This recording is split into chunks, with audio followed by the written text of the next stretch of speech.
Hey everyone, today we're only going to focus on the Japan side of things, because new set means possibly new results. They had a Chihro Cup in Japan like just right after the weekend, so we might see some pretty interesting things. I think if you're looking at this pie chart made by the Good Fuzzy Paradox here, you're going to see some stuff that is quite surprising. Now, we're also going to take a quick look at WGB Singapore. Not all the results are out there, and as always, there'll probably be more posts and more discussions during VG Top Decks on Thursday, Friday-ish, something like that. So let's kind of get started. It's the Chihro Cups. It is a team tournament. So if we look at the top 16 deck breakdown, there's like 16 times 3.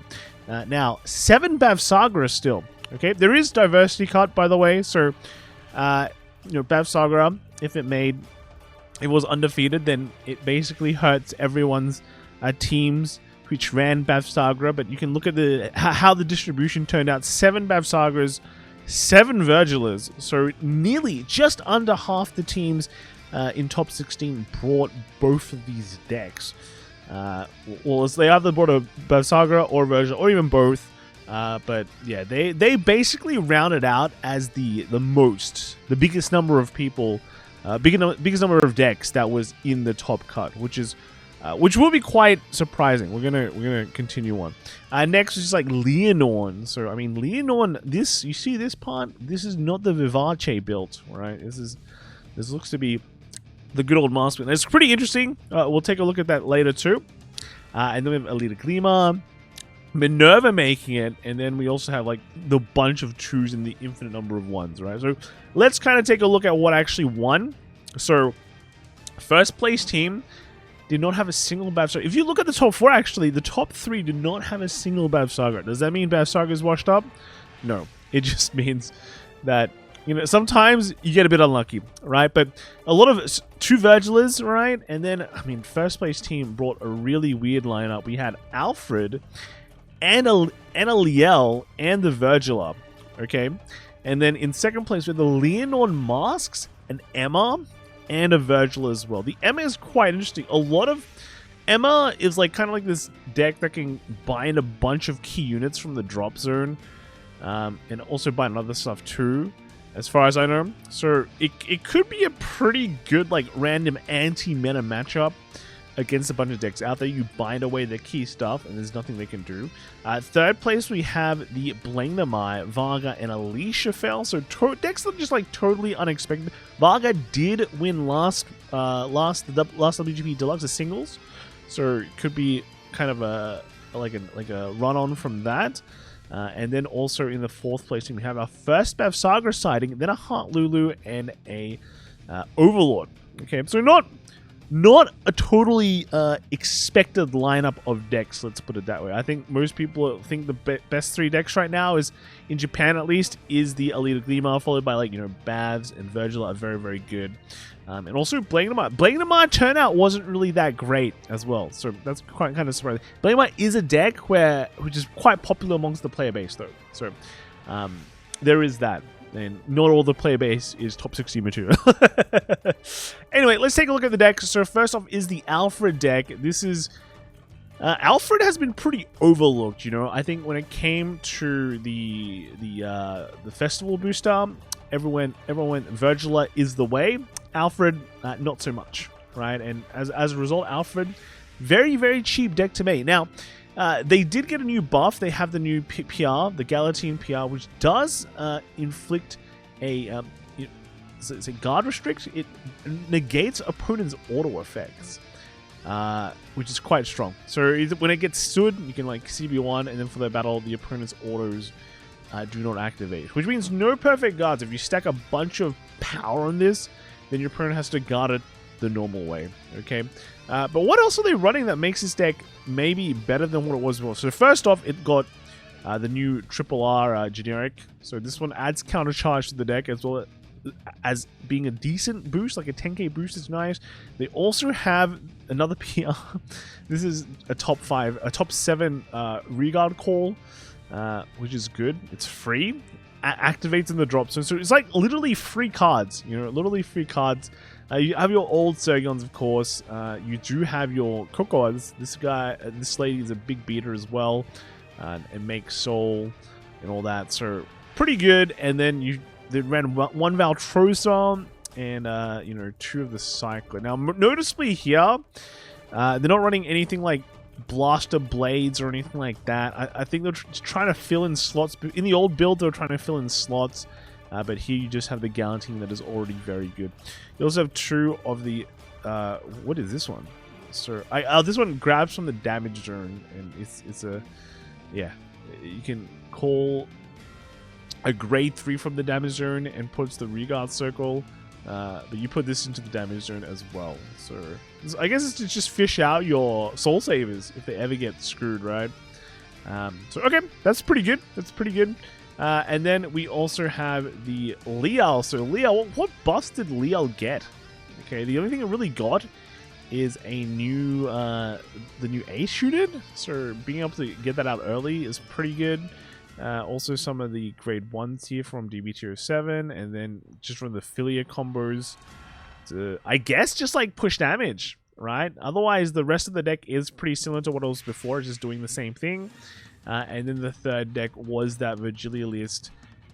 This one is not running any of the, I think there's a grade 2 PR, but it's running the 2 auto build and also the anti-Astartion tech. And then a lot of, well, just only three top checkers to grab like the Virgil that you need. So okay, I was running draws too. Actually, draws with 1 defensing roll. Okay, and then the second place team was the Lianorn Masques. So I'm actually curious, what is the theory behind Lianorn Masques now? Is it just because you have a good going second play that makes you stronger than the normal Vivace build, who just doesn't have anything at grade 3, just a triple drive? I guess you have like a bunch of new orders too, so new, well, not really new anymore. This can make your stuff really big, and I guess you can make like a rush kind of rush push. Otherwise, most of these cards are from DB-TO8, right? So this one makes stuff powerful, and it's like a fake cycler, I guess. This one just digs for the cards that you need. So I'm not too sure. I'm actually not too sure why the masked version has suddenly popped up in popularity. The main one is like Ace unit. You have like the new Ace unit, and then this is just the order searcher. So I don't know. Like, this one's quite surprising, and it's not just one Leonorn list too. It is multiple. So we'll kind of look at that later. And then second place was the Emma. You can see the Crumb Stegger here just to kind of punish your opponent's bind zone. But otherwise, yeah, Emma. You know, some Shenries. Oh, this is grade 1. I think didn't these guys, didn't V-Spro get like some PRs as well? Yeah, so this is the PR for Emma, right? So it didn't buff them. And then, you know, because you're Dragon Empire, which is once again the best nation ever, you have the defensing role that you can play. So yeah, I guess there's some tools there. And then the meta's like kind of okay for Emma. And then the third deck on the team was the Virgil. This one is running 4 of this this grade 2 PR. I think it just gives the Ezra like protection and then extra shield, so that's pretty good. But still, you can see a constant trend here with just the 2 order, so 1 of each of the order, because it's like technically searchable, so you don't need to commit too much. But they're running also 5 of the top grade 3 searches too, so. That's interesting. All right. And then the third place team, we have the Blangdmire. So this Blangdmire is going a bit more ham, running light OT, but also having the 3 Filias out with the Ace unit. So I guess like when you have the Filias like this, you probably do want to be more aggressive. This guy really can't decide on which one to 4X. So it's literally 3 of everything. 3 wizards. 3 Colossus and 3 Zamoogs. 3 Tizcars. So everything is a 3. Everything is a 3 off with this guy. So okay. And then a Varga list. So Varga did win the last WGP. This is not the exact same list, by the way. This is not running any of the normal cyclers. But I guess like kind of a bit of the theory is there. You know, 4x of this Slasher Dragon. So normally, I don't think we saw 4x of this before. In the older builds before the WGP, I think this was maybe like at lower numbers, but now, yeah, 4x of this. Running the old Vanguard booster, though. So that's kind of interesting. And then yeah, the rest of it is I guess also running the Boulder Axe, the Osaka one. Was it the Osaka? Yeah, I wasn't running the Boulder Axe as well. Only running one in the main deck. So okay. And then we have the Lichafel. So I mean, in English, Lichafel is getting a lot of attention simply because we have the Lyrical Cups going on. But yeah, the high fives making the deck relatively way better, you know. Yeah. So in the 4th place, we do have the Bavsargra. So this is our first Bavsargra. This is just a normal build of Bavsargra, I guess. Nothing like running the Kakshantis and all that. This is just normal build. You have the Apajas, Yigma Shards and all that. Just played a very, very straightforward game. Managed to stuff in one defense ring. I was running one shield. Only running one shield. Right. And then also one Heart Lulu. So Heart Lulu, most of this deck is kind of straightforward because you need to run toys. The slots that they have is just the Ace unit. And then also running 3x of the Order Searcher because these are like extensions of this order. You want to get four into your set order zone ASAP, and 3 of them are searched by your ride line, so you just need to hit like either mulligan into one of these or just mulligan into one of these, true, and then you have your 4 confirmed for the game. Unless they go to damage, then I guess you cry. Then I guess you might cry. Unless there are other ways to get them from damage into into the set order zone. But yeah, also running 2 of the Carbuncles. So I guess the Carbuncle can countercharge. So there's some versatility there. It's like big shield and also some countercharge. And in terms of like the slots that you have, you already kind of filled them out, I guess. So as long as you have this, like this is just extra defense, and can get you out of sticky situations, I guess. That's pretty nice to see. And then 3rd place, we have that Overlord. This Overlord's interesting. It's only running 2 of the Order Searches.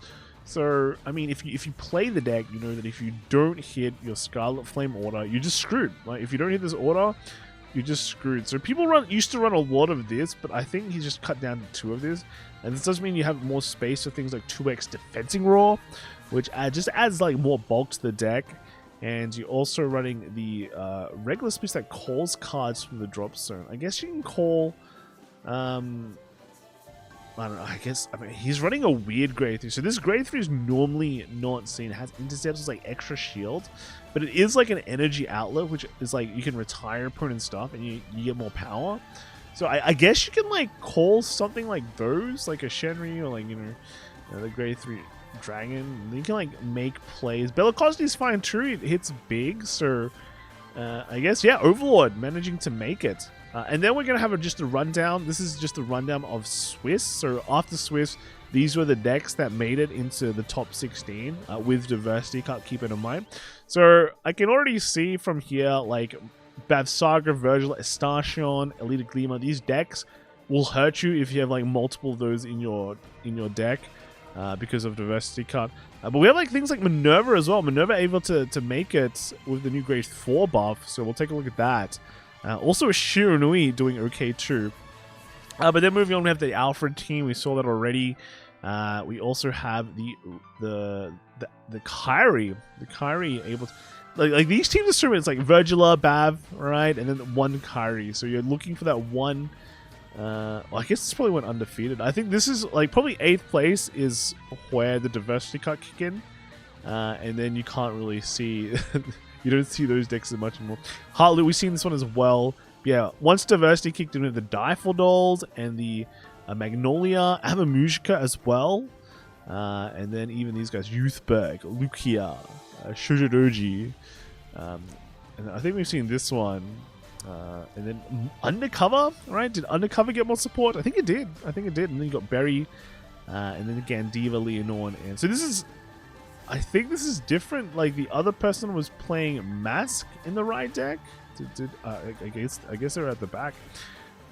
Oh no, they weren't. So this is just a separate Leonorn, I guess, because this is the other Leonorn as well. And this ran Minerva. Oh no, this one was the other. So there's like 3 Leonorns all up. And yeah, there's another Minurva, another Heart Lulu, and then a Seraph making it as well. So pretty crazy. These decks, you can kind of take a look here. So the Minurva is not running any of the Persona rides. It's just running the good old grade 4. And then I guess some of the tech slots it's running is just one of the Rarium, right?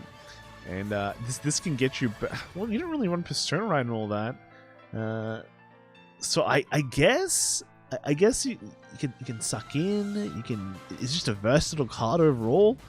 So yeah, I guess it's there. Angelica's Restanders, the new Triple R generic. Yeah, not running multiples of the Chamomile, but running multiples of the Melissa instead. That's kind of interesting. That's kind of also 3x of this. Also, this order seems extremely good for Keta. Like, if you're a Keta player, I think you need to get this order ASAP because people are just splashing them into deck. Like, top 7 to grab a card is like pretty good compared to like things that are usually like top 5. Top 7 is a godsend. So, yeah. Pretty crazy. And then we also have the Shiranui. So the Shiranui actually has some... Well, this build is definitely playing some weird stuff. This one can build Soul and get a bit of power and like draw a card for a CB. And then this one is just... you can call a Regard to the Guardian Circle. So... or no, you can drop... Is it? So you should call a card from drop other than an Overtrigger to the Guardian Circle. So by CB1. So I guess you can definitely, like, call something you need and then defensing roar it back, I feel like. So that's like, and running 4 defensive roar can give you a lot of versatility in doing that, and just extra shield as well. So that's also pretty interesting, and just running 2 of the regular piece that revives. So just get back the important cards. So that's an interesting take, yeah.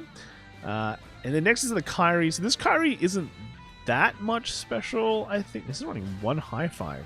High five is... Yeah, the 1 high five. But yeah, Kyrie, this is a grade 4 Kyrie as well. So I guess it's very similar to what it played before. There's nothing really new with the deck.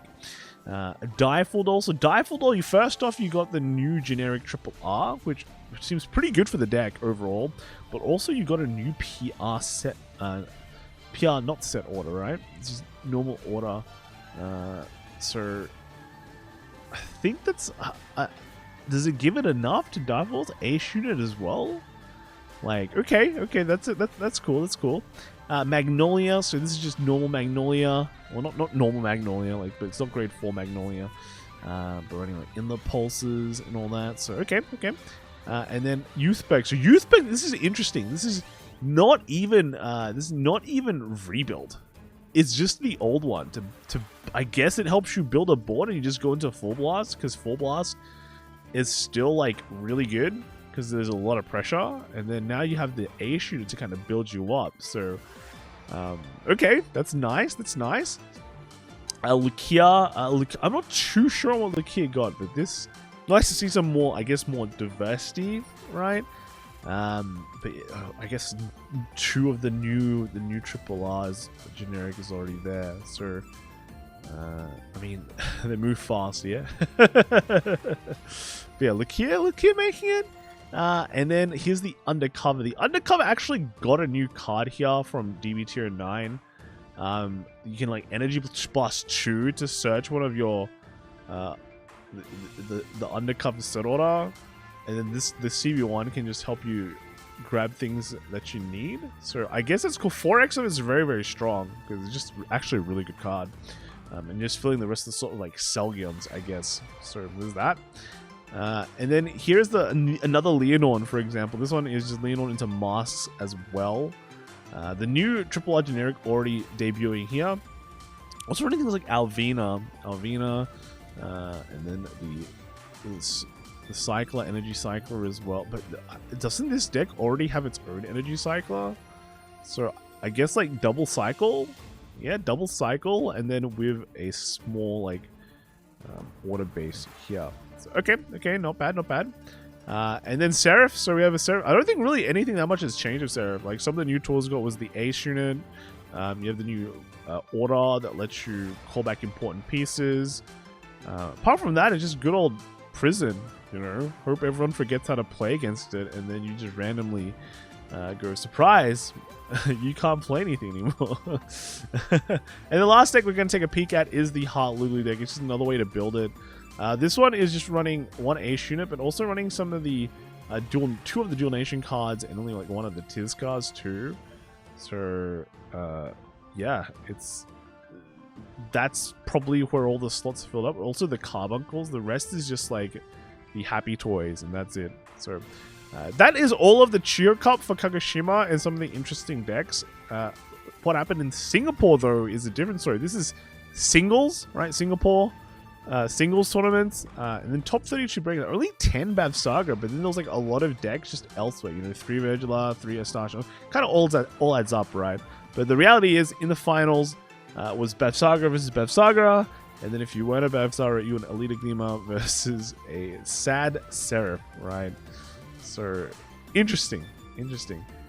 Anyway, that's all the results stuff this week, at least from the Japan side. I just kind of want to take a quick look at it because you know, new set means new possibilities, and overall I think it's just really weird. It feels like Bavsargra is still a very strong deck, maybe, you know, really top there, but there's like things catching up to it, so you don't want to hit it, but then, you know, Boucher does popularity kind of based on popularity as well sometimes, so you just don't know what's happening to it.